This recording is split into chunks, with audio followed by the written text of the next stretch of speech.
Adventures of Huckleberry Finn. Chapter 19. 2 or 3 days and nights went by. I reckon I might say they swum by. They slid along so quiet and smooth and lovely. Here is the way we put in the time. It was a monstrous big river down there, sometimes 1.5 miles wide. We run nights, and laid up and hid daytimes.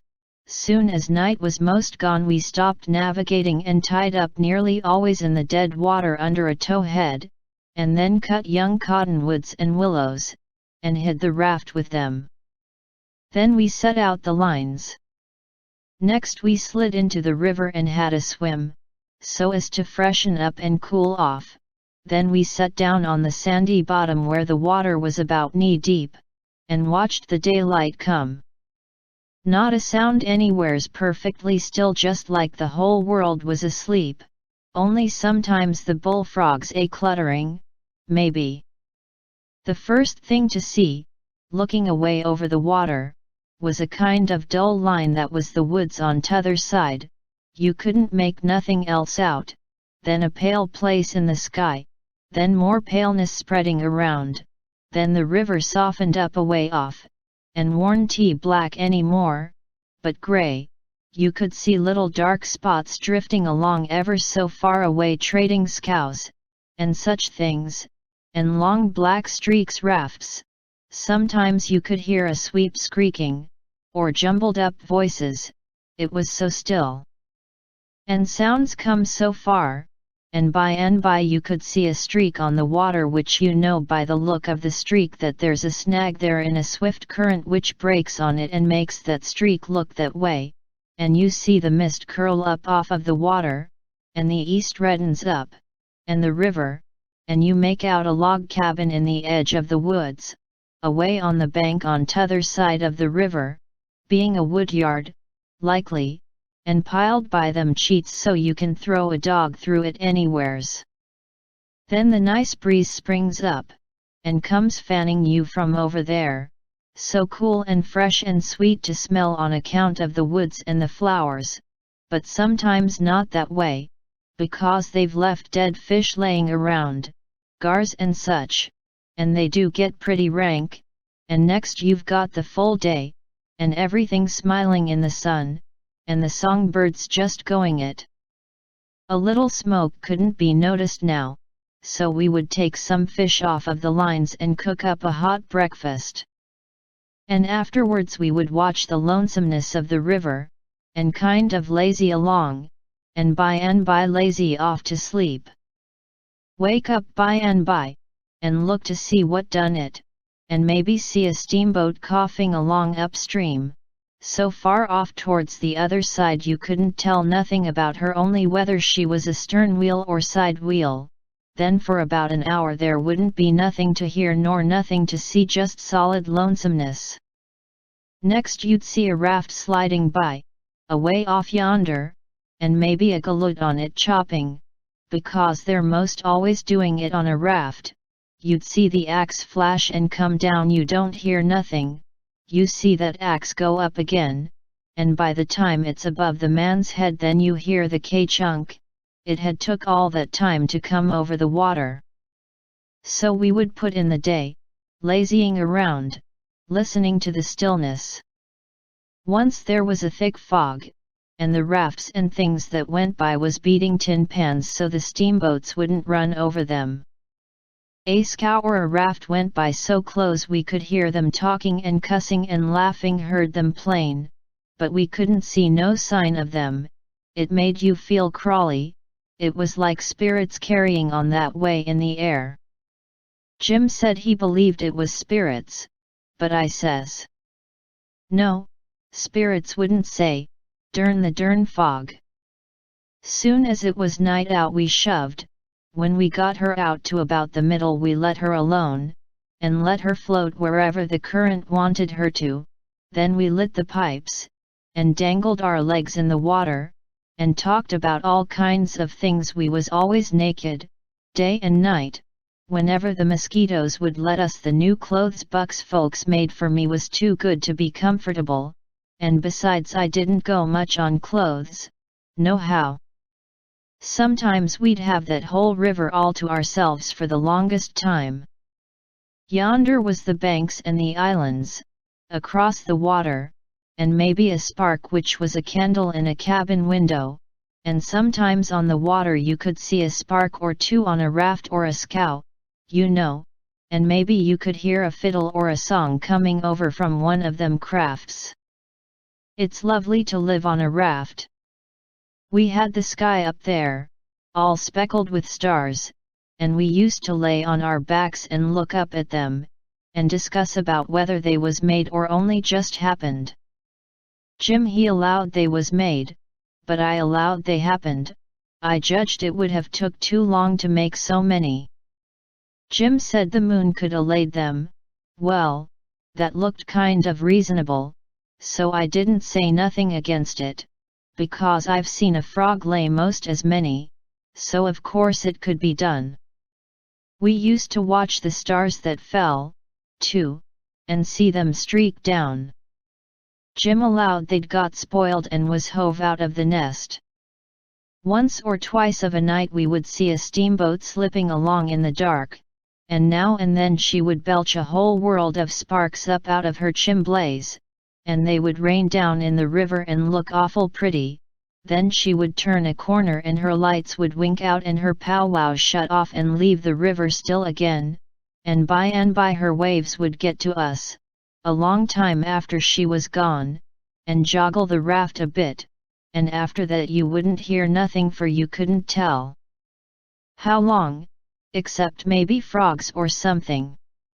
After midnight the people on shore went to bed, and then for 2 or 3 hours the shores was black, no more sparks in the cabin windows. These sparks was our clock. The first one that showed again meant morning was coming, so we hunted a place to hide and tie up right away. One morning about daybreak I found a canoe and crossed over a chute to the main shore. It was only 200 yards and paddled about a mile up a creek amongst the cypress woods, to see if I couldn't get some berries. Just as I was passing a place where a kind of a cow path crossed the creek, here comes a couple of men tearing up the path as tight as they could foot it. I thought I was a goner, for whenever anybody was after anybody I judged it was me or maybe Jim. I was about to dig out from there in a hurry, but they was pretty close to me then, and sung out and begged me to save their lives, said they hadn't been doing nothing, and was being chased for it, said there was men and dogs a coming. They wanted to jump right in, but I says, "Don't you do it. I don't hear the dogs and horses yet, you've got time to crowd through the brush and get up the creek a little ways, then you take to the water and wade down to me and get in, that'll throw the dogs off the scent." They done it, and soon as they was aboard I lit out for our towhead, and in about 5 or 10 minutes we heard the dogs and the men away off, shouting. We heard them come along towards the creek, but couldn't see them. They seemed to stop and fool around a while. Then, as we got further and further away all the time, we couldn't hardly hear them at all. By the time we had left a mile of woods behind us and struck the river, everything was quiet, and we paddled over to the towhead and hid in the cottonwoods and was safe.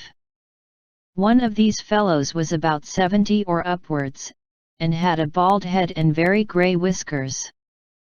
He had an old battered-up slouch hat on, and a greasy blue woolen shirt, and ragged old blue jeans breeches stuffed into his boot tops, and home-knit galluses. No, he only had one. He had an old long-tailed blue jeans coat with slick brass buttons flung over his arm, and both of them had big, fat, ratty-looking carpet bags. The other fellow was about 30, and dressed about as ornery. After breakfast we all laid off and talked, and the first thing that come out was that these chaps didn't know one another.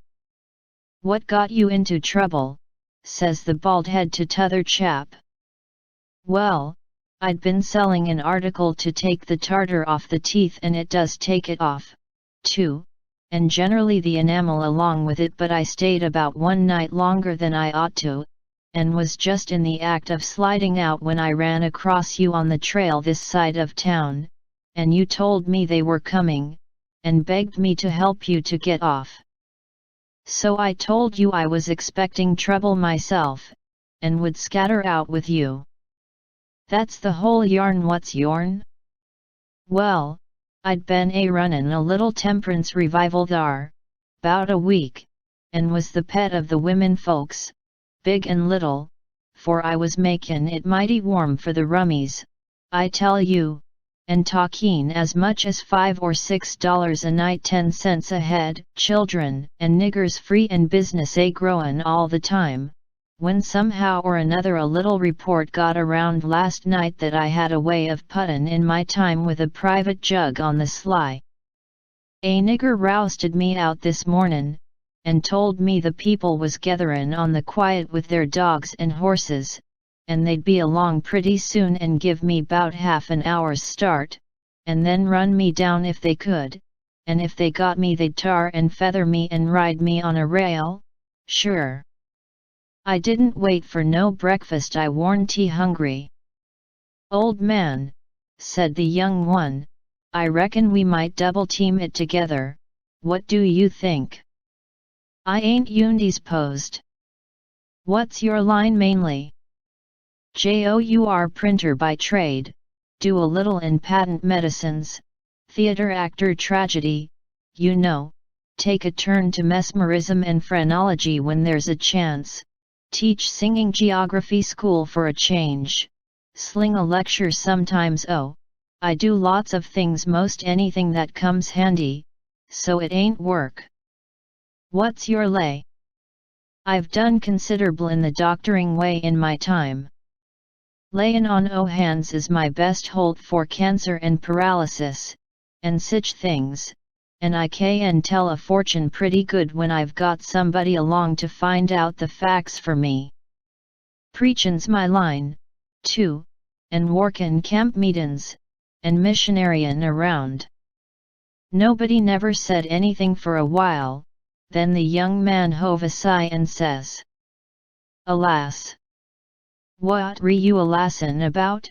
Says the bald head. To think I should have lived to be leading such a life, and be degraded down into such company. And he begun to wipe the corner of his eye with a rag. Durn your skin, ain't the company good enough for you? Says the bald head, pretty pert and uppish. Yes, it is good enough for me, it's as good as I deserve, for who fetched me so low when I was so high? I did myself. I don't blame you, gentlemen, far from it, I don't blame anybody. I deserve it all. Let the cold world do its worst, one thing I know, there's a grave somewhere for me. The world may go on just as it's always done, and take everything from me, loved ones, property, everything, but it can't take that. Some day I'll lie down in it and forget it all, and my poor broken heart will be at rest. He went on wiping. Draught your poor broken heart, says the bald head, what are you heaving your poor broken heart at us fr? We hain't done nothing. No, I know you haven't. I ain't blaming you, gentlemen. I brought myself down, yes, I did it myself. It's right I should suffer, perfectly right, I don't make any moan. Brought you down from war? War was you brought down from? Ah, you would not believe me, the world never believes, let it pass, 'tis no matter. The secret of my birth. The secret of your birth? Do you mean to say? Gentlemen, says the young man, very solemn, I will reveal it to you, for I feel I may have confidence in you. By rights I am a duke. Jim's eyes bugged out when he heard that, and I reckon mine did, too. Then the bald head says, No, you can't mean it. Yes. My great-grandfather, eldest son of the Duke of Bridgewater, fled to this country about the end of the last century, to breathe the pure air of freedom, married here, and died, leaving a son, his own father dying about the same time. The second son of the late Duke seized the titles and estates. The infant real Duke was ignored. I am the lineal descendant of that infant. I am the rightful Duke of Bridgewater, and here am I, forlorn, torn from my high estate, hunted of men, despised by the cold world, ragged, worn, heartbroken, and degraded to the companionship of felons on a raft. Jim pitied him ever so much, and so did I. We tried to comfort him, but he said it warn't much use, he couldn't be much comforted, said if we was a mind to acknowledge him, that would do him more good than most anything else, so we said we would, if he would tell us how. He said we ought to bow when we spoke to him, and say your grace, or my lord, or your lordship, and he wouldn't mind it if we called him plain Bridgewater, which, he said, was a title anyway, and not a name, and one of us ought to wait on him at dinner, and do any little thing for him he wanted done. Well, that was all easy, so we done it. All through dinner Jim stood around and waited on him, and says, "Will yo grace have some o' dis or some o' dat," and so on, and a body could see it was mighty pleasing to him. But the old man got pretty silent by and by, didn't have much to say, and didn't look pretty comfortable over all that petting that was going on around that Duke. He seemed to have something on his mind. So, along in the afternoon, he says, "Looky here, Bilgewater," he says, "I'm nation sorry for you, but you ain't the only person that's had troubles like that. No. No, you ain't. You ain't the only person that's been snaked down wrongfully out in a high place. Alas. No, you ain't the only person that's had a secret of his birth." And, by jings, he begins to cry. "Hold! What do you mean? Bilgewater, can I trust you?" says the old man, still sort of sobbing. To the bitter death. He took the old man by the hand and squeezed it, and says, "That secret of your being, speak." "Bilgewater, I am the late Dauphin." "You bet you," Jim and me stared this time. Then the Duke says, "You are what?" "Yes, my friend, it is too true. Your eyes is lookin' at this very moment on the poor disappeared Dauphin, Louis XVII, son of Louis XVI and Mary Antoinette." "You? At your age? No. You mean you're the late Charlemagne? You must be 600 or 700 years old, at the very least." "Trouble has done it, Bilgewater, trouble has done it. Trouble has brung these grey hairs and this premature balditude.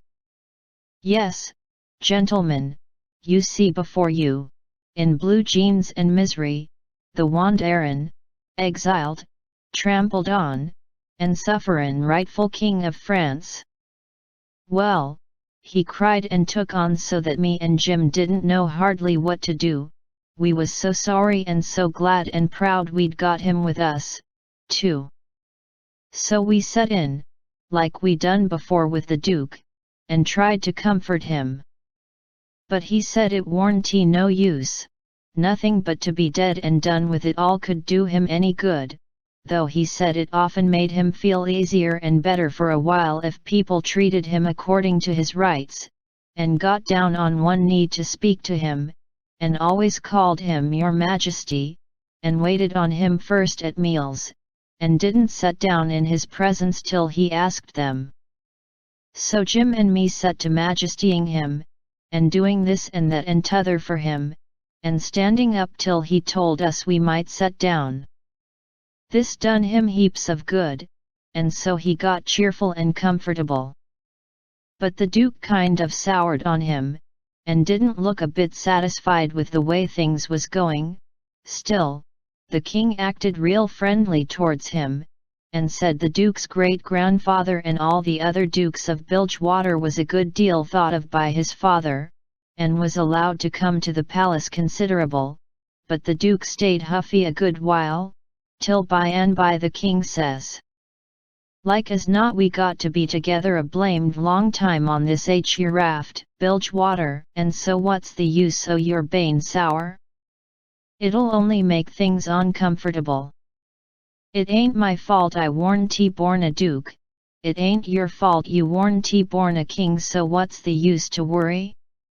Make the best o' things the way you find 'em, says I, that's my motto.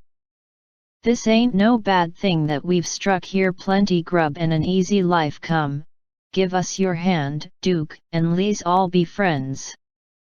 The Duke done it, and Jim and me was pretty glad to see it. It took away all the uncomfortableness and we felt mighty good over it, because it would have been a miserable business to have any unfriendliness on the raft, for what you want, above all things, on a raft, is for everybody to be satisfied, and feel right and kind towards the others. It didn't take me long to make up my mind that these liars warn't no kings nor dukes at all, but just low-down humbugs and frauds. But I never said nothing, never let on, kept it to myself. It's the best way, then you don't have no quarrels, and don't get into no trouble. If they wanted us to call them kings and dukes, I hadn't no objections, long as it would keep peace in the family, and it warn't no use to tell Jim, so I didn't tell him. If I never learnt nothing else out of Pap, I learnt that the best way to get along with his kind of people is to let them have their own way.